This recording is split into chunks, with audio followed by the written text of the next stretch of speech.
أخبار الأهلي في دقيقة، لكن قبل ما نبدأ ما تنساش تصلي على النبي. انتهت مباراة الأهلي وزد بلا تعادل لهدف لكل منهما. الأهلي يستحق ركلة جزاء أمام زد. لا يوجد أي تنافس في الكرة، يد لاعب زد ممدودة وقت التلامس، ومن السهل احتساب مثل هذه الركلات.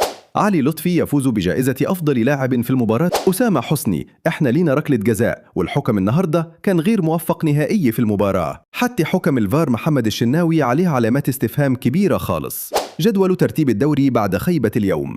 أسامة عرابي: العزاء الوحيد لينا النهاردة هي نتيجة الشوط الثاني، وأداء الشوط الثاني للأهلي كان أداء رائع للفريق.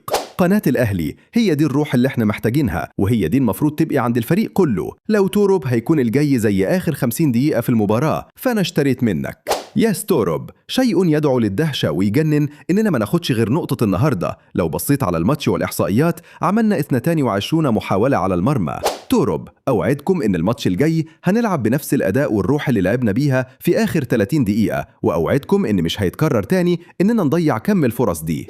أحمد شوبير: رأيي الشخصي، الأهلي عمل كل حاجة في الكورة، ما كانش ناقص غير إنه يسجل هدف تاني. محمد الشناوي: سكن شباكه 11 هدف في الدوري هذا الموسم خلال 14 مباراة. سيف زاهر: إمام عاشور يتلقى عرض سعودي مغري. محمد شوقي: الحمد لله على التعادل، الانفعال الدايم مني بيحصل في كل الماتشات، وخروجي من الأهلي كان بشكل كويس، وأنا خارج مرضي ومفيش أي مشاكل بالنسبة لي.